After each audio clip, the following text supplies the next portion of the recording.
Ladies chika, mahal namin ang isa't isa. Ito ang naging matapang na pahayag din na ni Pangilina Vilmariano sa kanilang Pinky Promise sa kanilang interview with Showbiz Insider.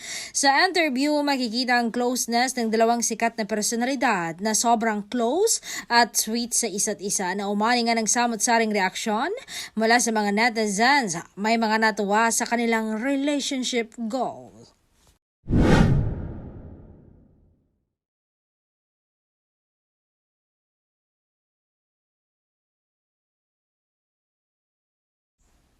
Kayo, ano ang basa nyo sa Pinky Promise ni na Donnie at Belle?